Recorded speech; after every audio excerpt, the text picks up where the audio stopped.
here in Medjugorje next to Apparition Hill, which is over there, and I'm with, what's your name? Angeline. And David. David and Angeline. Why are you here? So we bring groups here for, this is our third year, bringing pilgrims from Australia. We have a calling. We first came to Medjugorje 25 to 30 years ago. We had a very strong conversion experience by both myself and David, and that culminated into us getting married and him converting to Catholicism.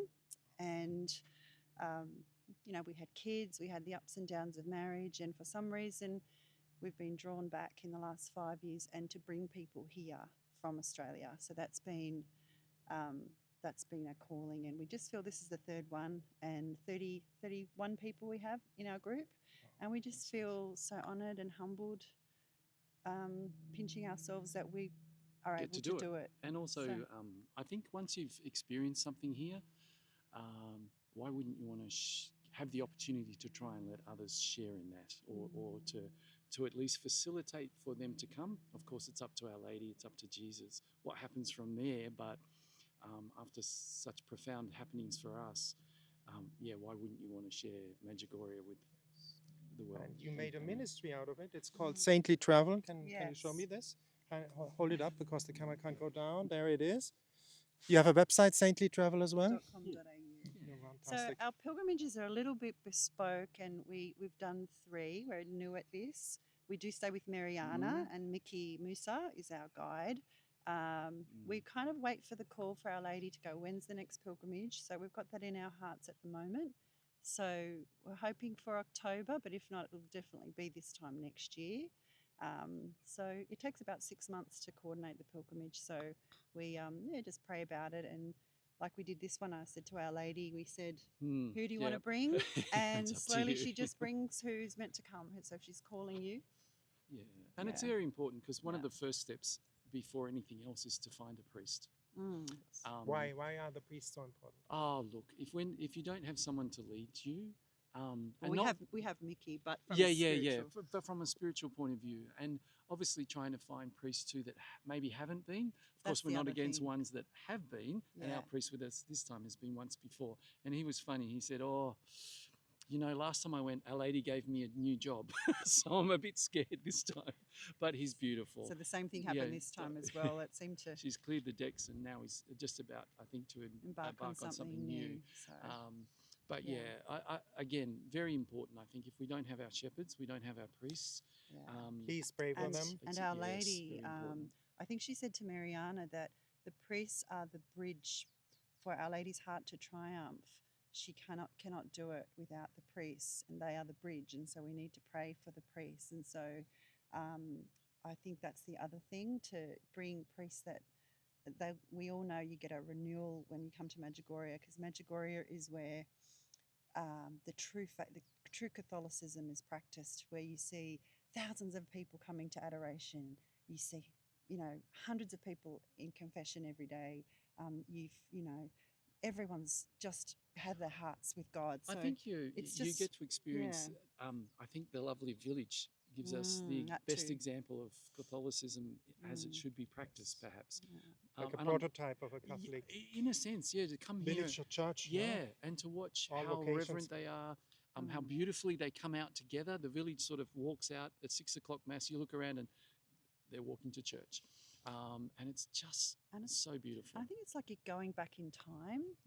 I saw a bunch of goats this morning walking through vineyards, but also you see the villages. No kangaroos, excuse? Yeah, no kangaroos with us. Not allowed to bring them. Yeah. I mean, when this all started, this was a poor village, right? And it was that rural aspect to it.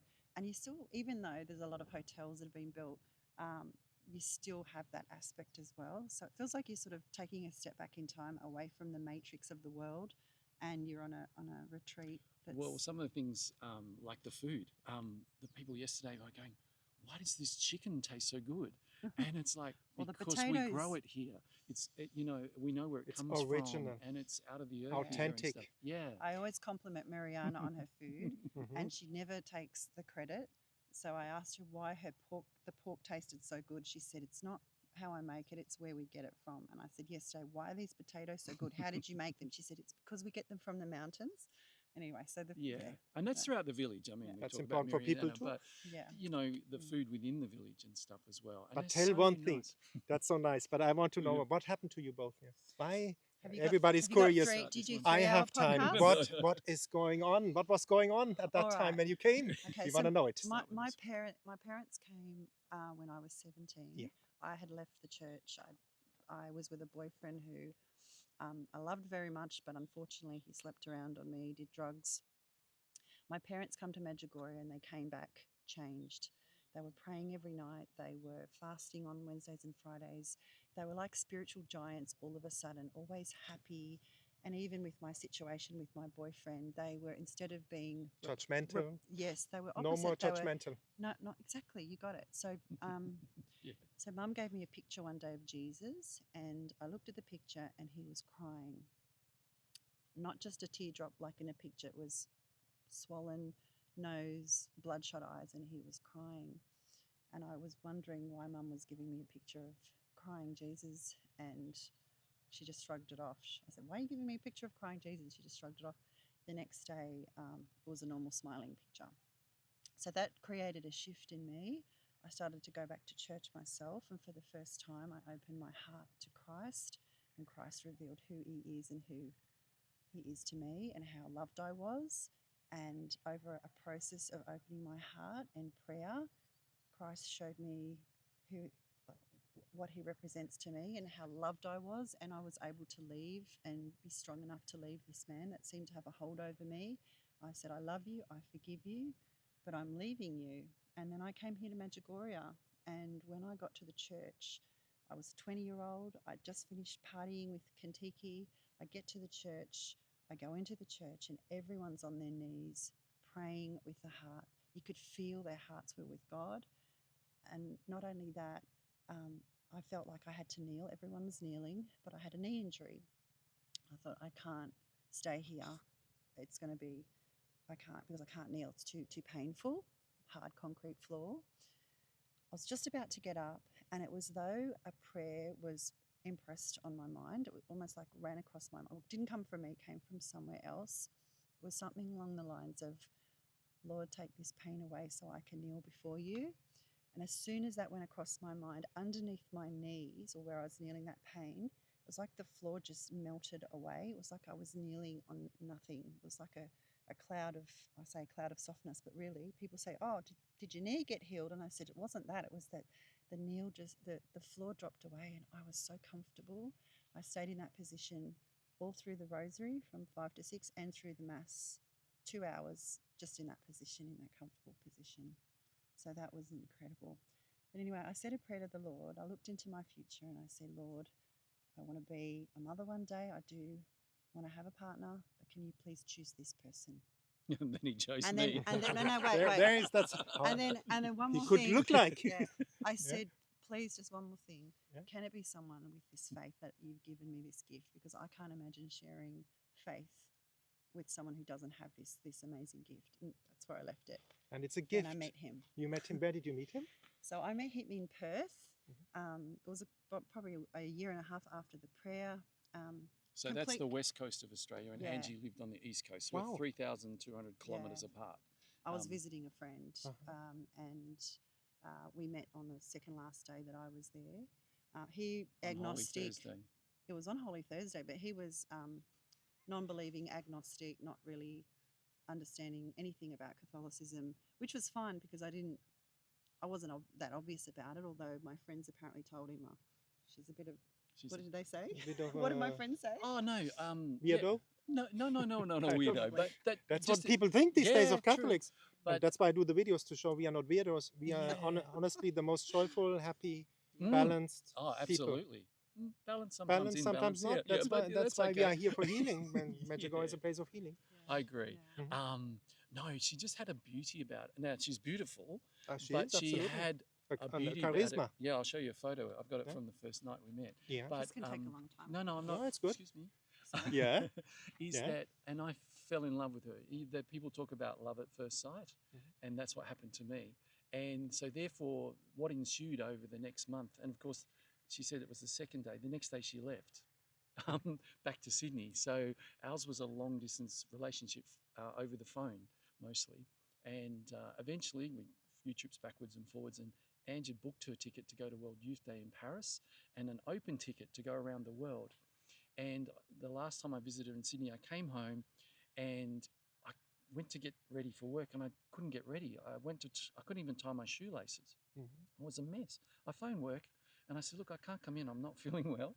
And I phoned my mum and I told her what was going on. She goes, look, David, I'm a nurse. I know what's wrong with you. You're lovesick. She jumped in the car. That's how and over a cup of tea, Yeah. I went, she goes, so I said, she's going away and I won't be able to contact her. No mobile phones and things. And she goes, okay, well, why don't you go? I was like, I can't. I've got a house. She goes, your house is on the market. Don't worry. We'll sell your car. That'll get you the money. What else? I said, well, but you'll miss me. And she goes, you've been here for 30 years. Go. So then that evening, I phoned Ange and said, look, I hope you don't mind, but I'd like to come with you. I think I said, I'm coming with you. And then it went quiet on the phone. Whoop. Yeah. But she gracefully had said yes. But of course, because of the timing, she was leaving early and I met her in Paris. But anyway, coming to Medjugorje side of things, is that I was a very cautious agnostic. My parents were Mum's Church of England, Dad was Methodist, but occasionally Mum would talk about praying to God, or she'd been talking to him, but that was about it. Unless it was a wedding or a funeral, we didn't go to Mass.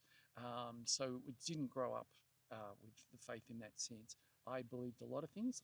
I believed there could have been a God. But what I did know is that I wanted to marry Ange. I just had to convince her. However, the biggest gap was that she had faith and I didn't understand it. And I didn't get it. She would, when I phone late at night, she'd go, oh, look, I have to go now. I have to pray a rosary. Well, at the other end, I'm going, that's some sort of cultish thing. Like, what is that? What's what a did rosary? my friends say again at the beginning? Yeah. So, and I was like, but I really loved her and I was like, okay, I don't know what that is, but it's cool. And anyway, so we embark on our trip. We'll cut out most of that. However, you came to Medjugorje together after Paris? One of the things was Ange had told me as part of her plans, if I was to come, that she was going to World Youth Day. She wanted to go to Taizé and she was going to come back to Medjugorje. Wow. And you went to all these places Well, together? no. I met her when she was in Paris. She'd finished at World Youth Day in Taizé. We did a bit of travelling around Ireland and then we came down to the Greek islands. And then it was when we were in the Greek islands, we were due to come back and go to Assisi.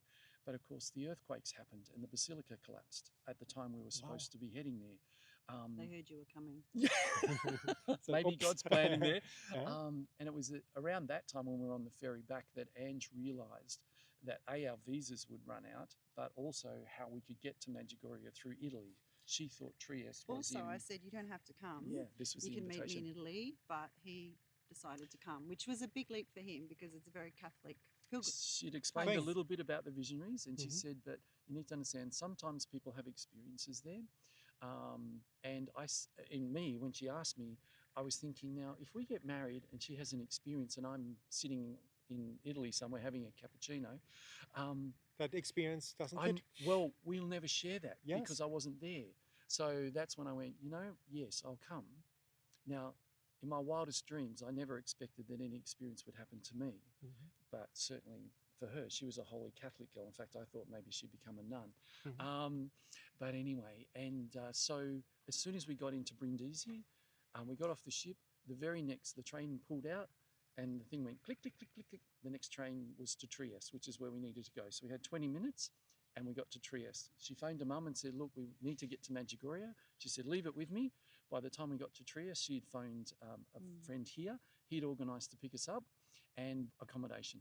Wow, that's how it goes. Our Lady takes care. And Mommy takes care of everything. So that's what got us here. And on the first day we arrived, Ange invited me to come to Mass. Seemed pretty simple until I started walking up the steps towards the church. And then I physically started to tremble because it dawned on me that this is for holy Catholic people and people that come to church. And I was shaking.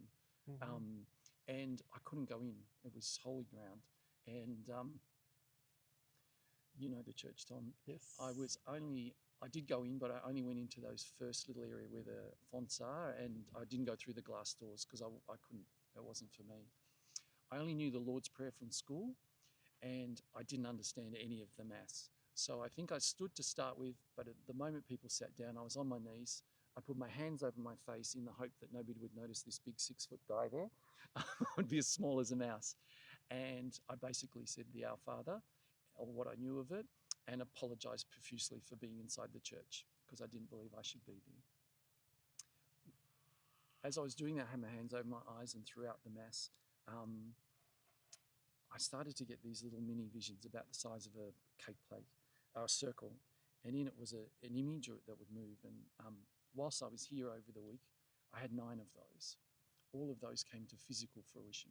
So what I had seen in the days following, I then actually saw it physically. So perhaps like seeing you on your push bike 2 days ago, then it happened. And of course I went, I think that's just me doing that. I'm creating these things, until they started to happen. And I went, oh, maybe there's more to this than something else. The other thing that I was graced with was like a childlike faith. And lovely Ange and a beautiful man called Jack, he'd been here 28 times. He adopted us. Where we were staying, he said, oh, you're joining us. You 2 Aussies are with me. We found out you were a non-believer. Yeah, and and You don't have the kangaroos here. Yeah, no, but these 2 Must be together wanted being to teach sad. me the Catholic Yes. faith, Yeah. 101. But what they didn't understand is that as soon as they told me something, I immediately understood it. But they couldn't fathom that I could understand it so quickly that they would continue to tell me. And I share that because we came on the Thursday, visions and things happened there. I went to Mass and a few talks, and then the next day, a few more. On the second day when I was in church, I was in tears. I was shaking still, but I managed to make it inside the church. And while I was kneeling at the back, a hand came over and touched me on the shoulder. Mm-hmm. I immediately opened my eyes, Mm-hmm. and there was nobody within meters of me. Nobody could have walked away, so I don't know what that was. But it was comforting me. And that night, one of the guys had heard about them needing help to build a priest retreat, which is, of course, Nancy and Patrick's castle. Mm-hmm. That was a fabulous day. So the next day I went over, and my dad's a builder, so I was helping build. And while we were there, the Croatians, they ended up blowing up a hole to get into a cave for a septic, I think. Mm-hmm. And they explained to us that Medjugorje has caves, and if you fall in one, you might never get found. I share that now because what happened the next day came back to me. By Sunday and after Mass, I was completely full of this whole spiritual Catholic thing. I mean, I'd come to hang out at the pool at the hotel and play tennis maybe, or whichever. And of course, back then, Have a cappuccino. there was no hotels, there was no swimming pools, and there was definitely no tennis No courts. Grace Hotel then. Yeah. Do you want me to hold that? Is your arm No, getting you- sore? That's Oh, okay. sorry. I can hold it for you for a while. And so I ended up over the other side, and I went to the store. I bought a chisel, and I found a piece of wood, and I sat in the middle of the vineyards, and I just started whittling. But through that time, I was having the mental battle about, I'm no good for Angie. She's going to be a nun. I'm just, I can't get That's this the faith devil. thing. He rocks. All this Screenplay writer. all Best this, Hollywood all this screenplay writer. religious stuff, and I just went, I was overflowing, and I couldn't take it. So I then decided that I was going to hike out of Medjugorje. I went back to our room. I wrote her a note. I said, look, I'm going for a hike. Don't worry about me for dinner. I'll get something in town later on. And I grabbed a bit of money, my passport. I didn't really think this through. I had a jumper, my pants and my t-shirt, and then I was off. And I was hiking out, not over Apparition Hill, not Cross over Mount Mountain? Crucivac, but over there, Wow. up That's through amazing. there. Yeah. And I was literally walking out of Medjugorje. Uh-huh. Oh, you can Wow. see it from here. Um, So as part of that, and on the way, I was having this mental battle. Hairy Legs was there, and he was helping fuel the fires of how this is hopeless, it's over. We still had months to travel, and I'm making this decision about leaving her and the love of my life, but also it wasn't going to work. I couldn't give her what she needed in terms of faith. I had a drink bottle of water as I was walking up the mountain. I'll just tell you this because of what happens. As I was going up, I finished it and I put it in the bush. And at that point, I reached out and I said, look, if there is a God and you're listening, you're going to have to help me with this spiritual stuff. but also I promised that I'll come back and pick up the water bottle, because at that time Father Slavko was telling everyone that the pilgrims were rubbishing everywhere, so I was definitely wanted to pick it up. And anyway, so I make my way up. It's getting close to sunset now, and I got to the top and I could see the village, and I just took a moment. I went, you know what? Maybe I'm not quite ready to walk out on everything. And I noticed the track went round, and it led up to the radio tower, which didn't have all the equipment that it has today. So I went, being an Aussie, I went, beautiful. So I climbed the radio tower. The top had been broken off, and I sat up there and I watched the most beautiful sunset, one of the best I've ever seen. Because here, the clouds drop over the mountains and you get the peaks, and then the colours of the sun was like rainbows. Spectacular. And I suppose I had a bit of a case of get over yourself. And I thought, you know, she's not so bad. Maybe this isn't as I'm over-pressurising myself. The other thing I didn't think about is when you watch a sunset, something happens, and that is that the sun sets. And then it gets dark. True. But when I was walking up, I noticed I thought was a track from the top of the radio tower down to the corner where the bus bay is going to be, and that was a shortcut. So as I got down, I went, okay, I can go back the long way, or I'll take the shortcut. I think this is where Jesus gathered all the angels, got the popcorn, because this is what came out of my mouth. I said, look, God, I know I promised that I would pick up that water bottle, but I really, really promise, and I'll come back tomorrow. So essentially I was breaking a promise. And I think he said, well, let's see how this works out for David. And then off I went. I started running down the mountain because it was getting dark. And I was following what was a bit of a road, and then it became a track, and then it became a sheep track, and then it became a thicket, bushes. And so I started climbing down. It was a rock face, and then I slipped. And I ended up hanging just by the tips of my finger. I slipped down the rock face, and I was literally, it was just to the first line of my knuckles. I was hanging there in the dark, full length. I couldn't get hold of anything with my feet. I've never been so frightened in my life. And of course, the conversation from the day before with the Croatian builders was, Medjugorje is built on caves, and if you fall in one, nobody will find you. So I didn't know, I couldn't see anything below me. And I'm like, oh my goodness. I'd also picked a mountain that nobody goes and sleeps out on, nobody goes and prays at, and nobody knew where I was. So nobody would come looking for me there. And at that point, I reached out to Our Lady and I said, if you help me out of here, I'll be really thankful. You know, good prayer that was. Anyway, Honest? and that's when I had what I would call my first interior elocution, which said, you have to take a leap of faith. Same words came to me. And it's either, You have to take a leap of faith. yeah, I had to muster what I could and throw my arms up and hopefully grab something, a root, a branch, or drop into whatever was below. And maybe it was 2 feet, maybe it was 6 feet, maybe, I don't know. But And I'm it was pretty 2 tall. centimeters. Yeah, Yeah, and I'm pretty probably. tall, but yeah. And so after a little bit, I mustered up courage, and I couldn't really grip my feet, and I just threw my arms up. I managed to grab a root with one hand, and I pulled myself back up through the thicket. Now I was in shock. I was also exhausted because I'd already hiked for a couple of hours and climbed the radio tower. Now I've run down, and so then I ended up crawling on my hands and knees because I just didn't have the energy. And as I said, I think a bit of shock and everything. Most of the way back up, probably 3/4. And it was only as I started to see a bit of the road that I then got up and stood up. And I said to Our Lady, no, not yet. I'm not back on the road. And when I say road, it's unsealed. It's not like a nice road. And I made it to the road, and I fell down on my hands and knees. The only thing that I had that was potentially holy was a little stone that I'd made into a necklace from St. Kevin in Ireland from our trip. So I grasped that. I fell on my hands and knees, and I started to say thank you. Of course, I was emotional, as I am now, and I started to cry. And then something happened. And then I was taken back to when I was about a 4 or 5 year old, and my conscience was illuminated. And I was taken from, this particular case was with my mum, and I could see through my mum's eyes as I was filling up the car with the hose from the tap, thinking I was doing a great job to help her with the petrol. But what Jesus showed me was her anguish at, what am I going to do with this little boy? It's not that she didn't love me, but he's driving me crazy. Like, you know, what am I doing? So I got to feel her yeah, it's not frustration, but just, she still loved me, but just Maybe also the anger. just her, yeah. and then it would flick forward. So it flicked through my life like one of those old movies. I saw bits, but really then it would stop at another scene. One was when I stole some cigars from in front of my parents, and for my bigger brother.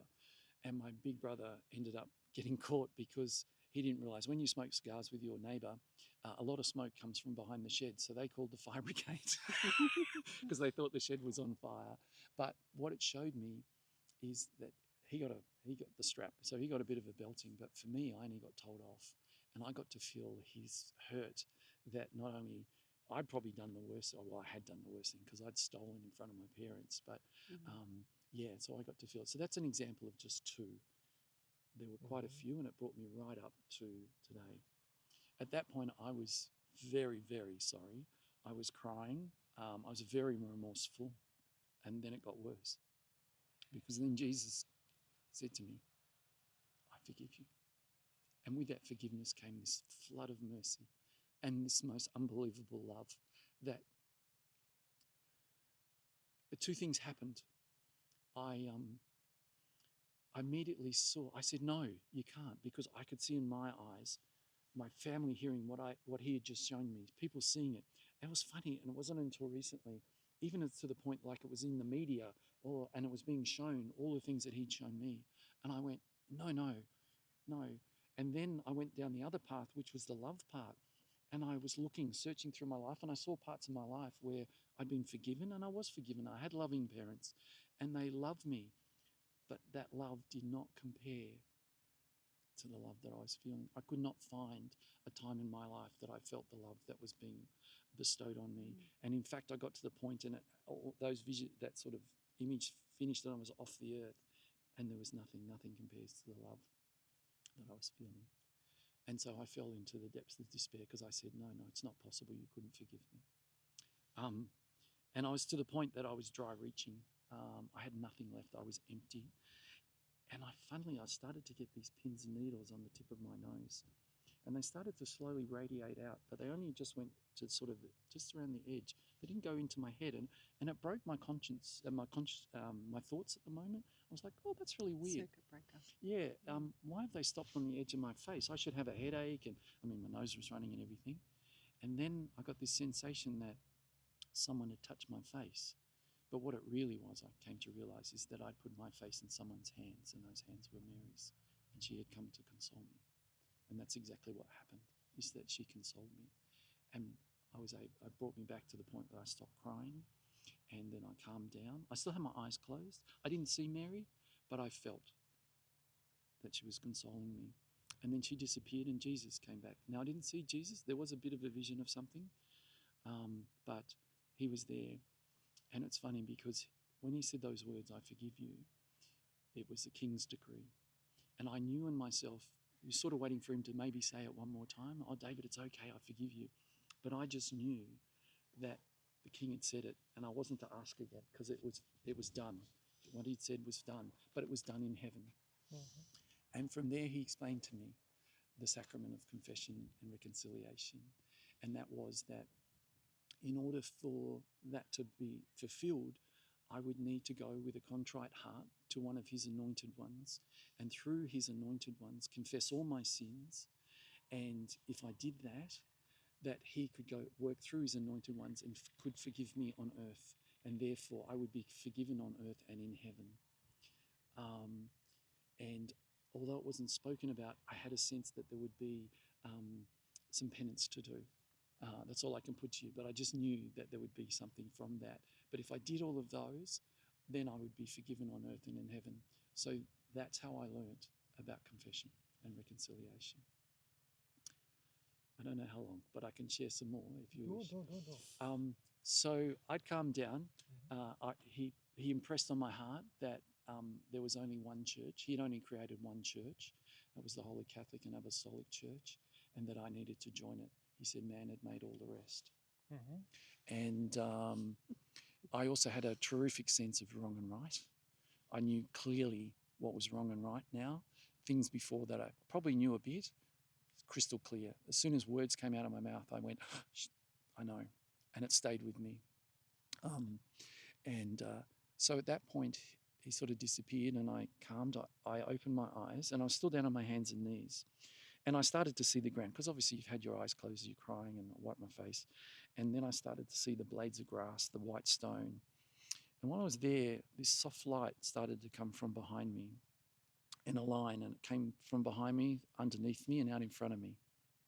And at that point I went, now Jesus, this is too much. If I turn around and I see you, I'm going to drop dead. Well, I'm here talking to you. So he wasn't there. So I took a moment and I turned over and I sat, and thankfully he wasn't there. But what was there, a bit like this tree here, above the ground, about 12 feet off the ground, I felt the Holy Trinity, the Father, Son, and the Holy Spirit. There was a crescent moon and a star just below it, and it was as if someone had pulled down the stars right down on top of the mountain. It was fantastic. And then I said, okay, so Jesus, because I could feel his presence, I said, so is this for real? And a massive shooting star about the size of a car just went across the sky. I went, I'll take that as a yes. So I started having a conversation. I said, can I tell Angie about what's happened? Isn't it on the walk down? No, that's all right. Okay. Shooting star went across the sky. So I went, yes. I said, can I tell Michael, who was a pilgrim here that knew his parent? Can I tell anyone else? Nothing happened. Anyway, as this was progressing, I noticed within a few minutes, all my clothes are dry. And anyone that's seen me play sport, I was soaked. My shirt was soaked, my pants a lot. And there was a light breeze, but nothing much. And I was completely dry. I stood up at that point, and my head was back because I was looking up at the stars, and I started walking. And I was walking along the track, asking questions. Another very important question on my mind was, could I ask Angie to marry me? I went, yes. As I was walking. Anyway, I was walking along, and he didn't say anything to me, but I got this sense of, but how do I get down? Here I am in the pitch black. It's now well after 9:30, probably 10 o'clock at night. It's pitch black, apart from the white bits on the road. And I got this sense to look over my shoulder. It was as if he was having a bit of a laugh. And he goes, Dave, have a look over your shoulder. And I'd already walked like 60 or 80 meters just by looking up. And one of the visions that I had on the first day in the church was of the night sky, and 4 stars were lit up more, which made the shape of a cross. Well, in front of me, the 4 stars illuminated. And as I was walking, if I needed to turn, those stars would start to fade, and the 4 stars would light up here. So I would turn towards them, and then they would fade, and then I would turn towards the next light. And that's how I was led down off the mountain with my head up. Now, of course, being human, part of it was, do I trust what's going on? So on one occasion, I went, oh, maybe I should move, because I was in the right path. Maybe I need to move across to the left. I think maybe that might, and I looked down and I went to go across and I nearly rolled my ankle. So I went, no, back in the right path. Of course, I needed to be in the right path. Just after that, I asked, is the devil real? And I got this cold sensation all up this side, and a thorn bush. Now, okay, there could have been a thorn bush and I walked, but it just literally came out and went across my face. And I just went, okay, I'll take that as a yes. And I continued to have a conversation. I saw 9 shooting stars on my way down in answers to questions. And when I say saw them, literally as I asked the question, it happened or it didn't. So one of those was, could I tell anybody else? That's important. And it wasn't until 25 years ago in 2022 when I came back and actually walked the path. I had forgotten, but on my way back down, I was taken on a completely different road to that which I walked up. So I couldn't have known just to walk by route on the way down. And then the last part as I got the water bottle. So as I was coming down, and this part that I was entering into, there's bigger trees, so there was a very small part of light coming through the stars, and it was quite dark, except for the nice white road. And I went, I think I'm sort of in the right area, or somewhere around here. And I said, well, I want to find that water bottle and take it back. And a shooting star came across, lit up the path, and right there in the tree where my hand was, I reached out and picked up the water bottle. And then I kept walking. What's the chances? I don't know. So then I kept walking, and I got to a part which it's not a rubbish tip. It's just where old materials and things go. And I sort of felt like that was a bit of the devil's ground. And I felt the presence of, this was a chance for me to choose. This is me on my own. I'm going to withdraw the spirit at the moment, and you can choose. Trust me and walk the same way, or be worldly. And I kept walking, and for most part I was doing this, and then I went, oh, maybe I should just check again. And that's when I really almost rolled my ankle. And after that I went, that's it, right path, I'm with you. That's the process. And then I kept walking. Never again did I not look. I kept looking up. And then as I was coming towards the bottom of the hill, and there's Apparition Mountain there, I looked up and there was a circle of stars in the distance that caught my eye. A bit like the movie with Orion's belt. And I could see it, but then it came closer to me, and then it changed into a small blue silhouette, which was just above the edge of Apparition Hill. And that was Our Lady in a small, that was just a blue silhouette. At that stage, as I walked along, I came to the bitumen, and I got down on the bitumen and I prayed, and I just gave thanks to Our Lady for helping me, and to Jesus at that point. And then I got up. I still had the Holy Spirit with me. I walked all the way back to town through the vineyards and everything. I didn't look down at all. And it was only until I got back to where the streetlights were that I felt the Holy Presence sort of leave me, in one sense. Like I stopped looking down. I started walking. I didn't have the tripping issues. And then it got really funny, because when I got back to our accommodation, Ange was there with a large group of people. And what were you organising? So I joined another pilgrimage who were doing a midnight climb, to Cross Mountain. And I decided, oh, that sounds exciting. I'm going to do this midnight climb. But I was worried about David, because it had been 4 days and he got more and more disconnected. And I was worried about him. You know, he wasn't back that night. All of a sudden he shows up. And I was really happy to see him. I felt like I missed him, because we'd travelled together. But since we got to Medjugorje, I felt like the distance was getting more and more. And I said, oh, hi. And I was happy to see him. And he looked like he was smiling. And I said, oh, thinking in my head, there's no way he's going to come up Cross Mountain with me. I didn't even know what had happened to him, but just that it was part of a pilgrim, you know, it was I don't know, I just didn't think. And I said, I'm just about to do a midnight climb up Cross Mountain. Do you want to come? Thinking he's going to say no. And he's like, yeah, I'll come. Yeah. And I said, oh, really? Okay, well, you need to get your torch then, because it's dark. And he just went, no, we don't need a torch. I said, what? He said, we don't need a torch. And for him to say that, being the camping person, you know, got all the gadgets and things, for him not to say that, I already suspected something was wrong, right? And so off we went up to the mountain, and as we were walking up, I could tell something had happened, and I just turned to him and I said, something's happened to you, hasn't it? And he just nodded and he said, yeah. I couldn't say anything, because I'd been told not to tell anyone, other than... Plus we were walking up a big mountain. Well, so I skipped up it. But, he said, I'll tell you when we get to the top. And as he's telling me, we sit down at the top, and as he's telling me the story or what had just happened, a massive shooting star went across the sky, the same size one when he said, is this real? He's telling me the story, and I'm seeing this shooting star, and I'm going, David. And he's like this. He's just like, turned to me and he said, this is what I'm trying to tell you. This just happened. So that for me was like, I'm listening to this story and seeing that big, I've never seen a bigger shooting star. Seeing that and then seeing him just kind of go, this is what I'm trying to tell you, was for me like a confirmation of this is something that really special has just happened to him. And so he told me the story, and then a couple of days later, some more gifts happened to him. He said to you, he asked, should I marry? Okay, so this is really I'm glad you brought that we've up. been debating. We've been debating for 27 years. He keeps not so romantic to say it that way. God told me I should marry you. Yeah. Okay, so this is. Can I just put my piece in first, and then you can go? So before I started the story, I went. So Angie, one of the things is, can I ask you to marry me? And then I went on to tell the story. And in fairness to Ange, you didn't think I was serious. No. The way it went down, it's been 27 years. The way it went down is you just told me, wrote what had happened to you. And part of you telling me was Then I asked, can I ask Angie to marry me? And I got a shooting star.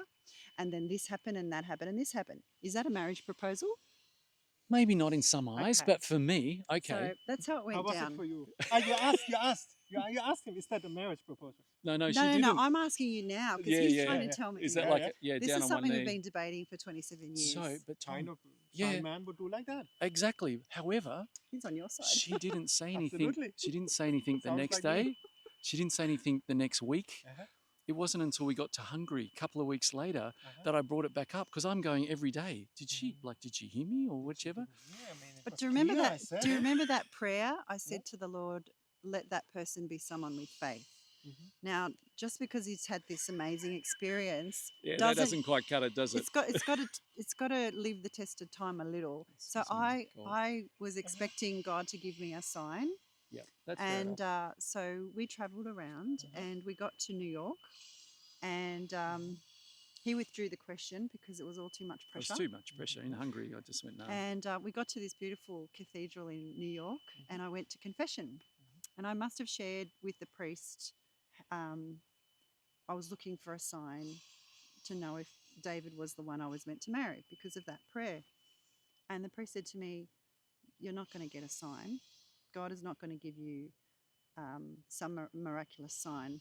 But what he will do is whatever you decide, he will be with you." And that was like the pressure of needing this sign just lifted off me. And I knew then that I wanted to say yes. It was like I needed the priest to tell me that because it was like my decision. And then I knew that my decision would be yes. So then we were at the Rockefeller Center in New York, and there's beautiful ice skating going on. There's this music on the loudspeaker, and I thought this is the time to turn to David and, Say you can approach ask me the that question again. But as I go to turn to him, on the loudspeaker comes this heavy metal music, grunge music. So I thought, probably not the right time. So I think it was the next day in the Chinese restaurant.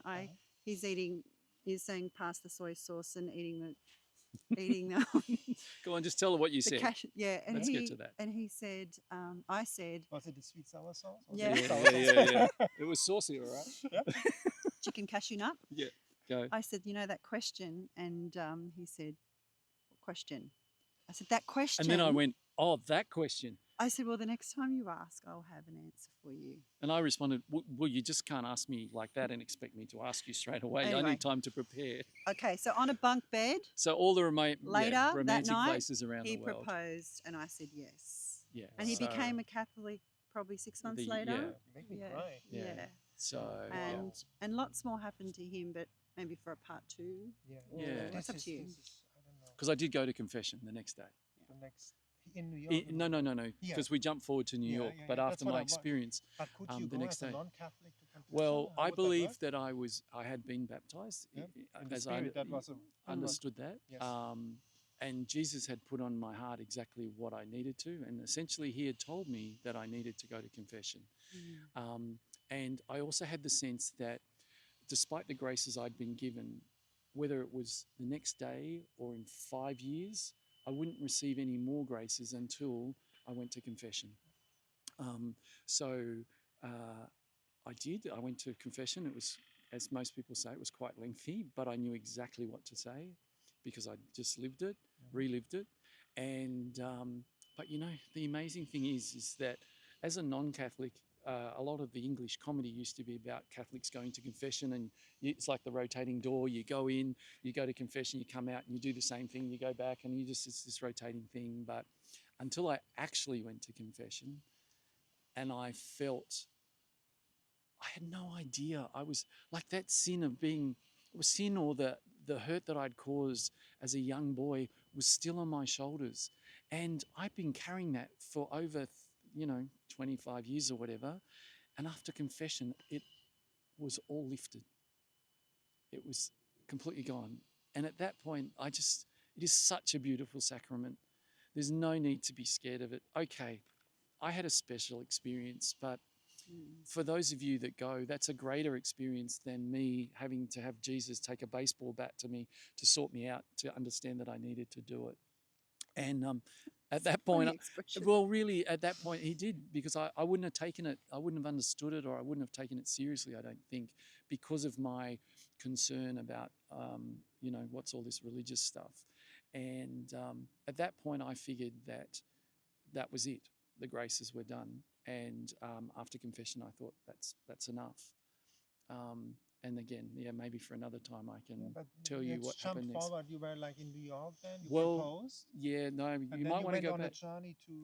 You might want to go back, because that night Yeah. I went to because I met Nancy, Angeline. There's a lovely little forest over there, we used to be, and we would go there in the afternoon and sit with the sun. Yeah. And if anyone knows Nancy, beautiful. she came through the bushes and she goes, "You two, you're coming with me. We're going to Maria's because she's having an apparition at her home with her family." And we went, "No, we're not, because we're not family. Like, we can't do that. We're nobodies." She's like, yes, you are. Come on. And You know what Nancy, Nancy's like. she says, "You're going, you're going." And she just went, "Nope, come on, let's go," because she'd adopted us. And so, yeah, we ended up at Maria's house upstairs.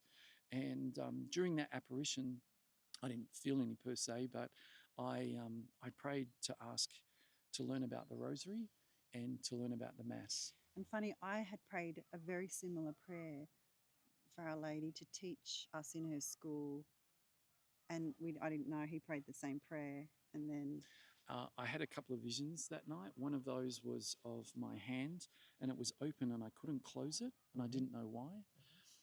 There was a spinning cross and there was a couple other things, but the hand one was probably maybe the most prominent for this. And I just went, okay. Anyway, the next day we go to Mass, and we went in and that was fine, and I stood at the back because it was packed, and I stood at the back just on the left-hand side, and as I was standing there, slowly my torso started to turn. I didn't do it. It was just starting to turn. And then initially I went, nah, maybe that's me. Let's go back over here. And then it would turn again. That's how God works. And because of the things that were happening, I had started to go, well, all right, let's see where this goes. I'll trust you. And if it's you, hopefully it's something. And anyway, so my torso, I ended up turning completely to the side. My legs stayed straight. And my gaze was taken up to the rosary window. And there was a pin of light coming through it, like just a tiny little beam. And it was on the rosary window. And as the Mass started, it started to move down the rosary and then back up. And it was showing us that our spiritual life can go up and down. Then as the Mass was progressing, the light moved across. The next window is the mirror window. And there's a pinhole came through exactly where I was on the mountain in the picture. Came through there. And then it moved along, and it took so it was taking me along, and it took me to the altar, and it came across to the altar, and it was at the point of Father saying the consecration. A few days before, one of those visions was of the priest saying the consecration, and I started to see these droplets come down through the ceiling over the altar. They were golden and a little bit tinges of orange. And it was like rain dropping down on the altar, which I now know is the dewfall. So I was shown how the Holy Spirit comes on the altar. From there, my direction, I was taken back to the Rosary, and the priest was doing his homily, and it got to the portion of the Rosary where Our Lady or Jesus' symbol is, and it started to throb like a heart. It was red and it was throbbing, and it was just showing Our Lady's heart was throbbing. And I could hear what was going on. Then it slowly the light started to go up that side of the Rosary, right up towards the top. Mass was continuing, and it got to the point of communion. So I'm at this stage looking up, and then the cross that's there started to sparkle gold. And that started to happen. I started to get this sensation from my mouth, and it radiated down my body, and it was this immense joy. And it would just keep coming, it would wave. What that was is that was people receiving communion, and I felt it. And I felt it for every person that was in the church. It just came wave after wave after wave. It was Jesus' joy. It was this, I wish I could touch you for a minute, just on your 30 seconds. If you could feel it, it was unreal. And my eyes just, like tears were just pouring down both sides of my face. I thought it was very strange. Mass is happening, and he's looking up with tears streaming down his face, but with this joy, this great joy on And I his had a face. smile like a bridegroom on his wedding day. It was fixed. My face was hurting because I Yeah. was so happy. And it was just unreal. And I just wish people could realize. And what I came to know is that Jesus had shared his joy with me of people presenting themselves like a gift to receive him in communion. Absolutely. And so that lasted until communion was finished. Consecration. No, that was done. Oh, sorry, So for communion, mass ended. I left the church reasonably quickly because I needed to. I went out to the Bring fountain. handkerchiefs. Well, I went Okay, out to the water fountain. There was a little boy out there, all by himself, a little innocent boy. He looked at me, I know what yeah, and then off he went. And I went to the fountain and washed my face. And at that stage, there was it's different now, the hotel, but across the road was a little pizzeria on the corner, and we used to meet there. Ange came out of the church and came across the road, and she said to me, I've got something for you. and I said, oh, I've got something to tell you, to share with you. I said, but you go first. And at that point, Oh, well, a priest, I had spoken a little bit to a priest about David, and the priest said, he put his hand in his pocket and he said, will you do something for me? And he put a pair of rosary beads in my hand and he said, will you give these to David? And I said, sure. So when I then said, I've got something for you, and I put the rosary beads into David's hands. She put them into this hand. And I said to her, you've got no idea what you've just done, because this was the vision that I'd had the night before where I couldn't close my hand and it was waiting for the rosaries to go in it. And he could recite the rosary and all the prayers in between. Like, he's someone that he doesn't remember words to songs, is really, but he knew the rosary and all the other prayers. He's just like that, just clicked in straight away. It's like Our Lady just went download. So just to share with you, that particular mass was on the 7th of October. The Feast of The the Rosary. Rosary. Feast of the Rosary, the Battle of Lepanto. Feast of the Rosary. And the Sunday night happened on the 5th, which is the feast day of Saint Faustina of Divine Mercy. The building of the Nancy's Priest Retreat was on the 4th of October, which is Saint Francis's feast day. Just as I like dates. She confirms by dates. Yeah. Yeah. So that's how I came to know about the Mass and the Rosary. Of course, like everyone, after that I needed to go and learn some more before I became a Catholic. But on Pentecost the following year, I was then both baptised and confirmed into the church. But God has a good sense of humour. He organised for me, because I moved from Perth to Sydney, and thankfully, lovingly, Father Paul Roberts had a spare room at the parish, and he invited me to come and live with him. So Jesus also organised for me to go and live with a priest for 6 months, right up until the morning of our he's wedding. fast-tracked into the Catholic Church as a result. And if I may ask now, you're married a long time now. 27 years. We were married in This 98. is clearly a marriage by God. Yeah. What would you tell people how to have a healthy marriage?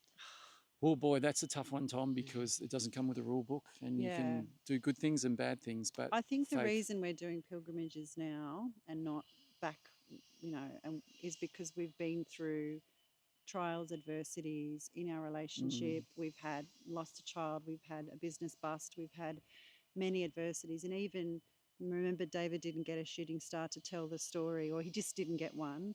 He didn't talk about the story until. Do you want to say? Probably for the first 20 years, I told about 12 people, to give you an idea. So, yeah, and then... Thank you for sharing now. Well... This is going out in the world. Well, then something changed, and I think we had a renewal. It was almost like we got through a lot of trial, and our marriage became stronger and stronger, and our faith together came back together again. So I think Our Lady knew that. But then when it was the right time, through circumstances, we came back here for the 25-year anniversary of that experience, and we marked it. And as a result of that, one thing led to another, and now we bring people here. And this is the 3rd year running. So we had to wait that time for whatever reason. We had to go through the trials of You have children? yes. How Yes. many? 3. We have, apart one from in, Hannah, we lost our first, We prayed for another one in Assisi, actually, and Medjugorje. We came back not long, Yeah, years after that 2002. experience, and I fell pregnant with Claire. We named Claire after St. Clare of Assisi because after Assisi, after that visit, I fell pregnant with Claire. That was still That was with trials. that was an adverse pregnancy because we lost the first. So, but she was a miracle because the doctor said she wouldn't make it. Lots and lots of prayer. She made it She all went the to way full to 40 term weeks. and then we had Samuel and Susie as Yeah. well. So we've got 3. And Claire prayed for Susie. She wanted a little baby. Ange was just caught her talking about it one night and, of course, did the usual things.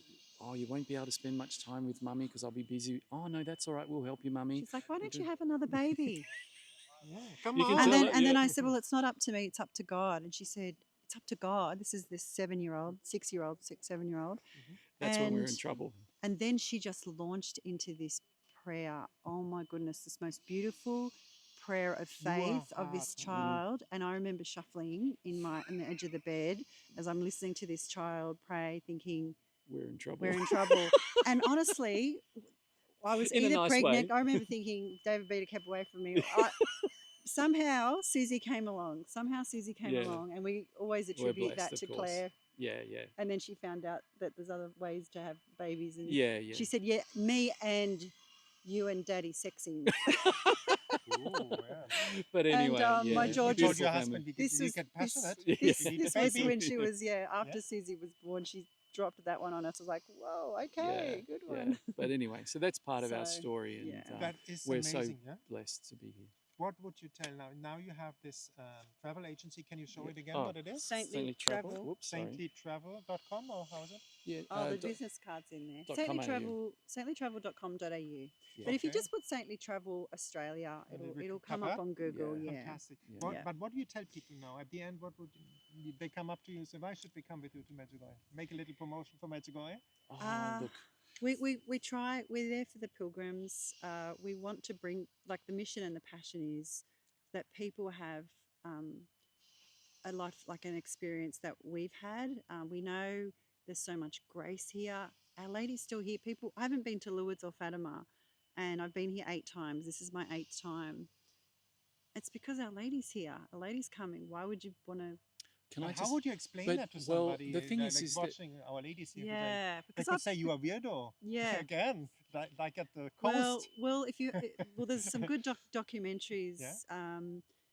The children back in 1981, and the fact that they're children, and what have they put on a fast for 44 years and kept the story going? It's impossible. And also, there was much scientific studies of the children. They've got a clean bill of health from a sanity perspective. They were, prodding them with pins whilst they were seeing Our Lady, and they didn't move.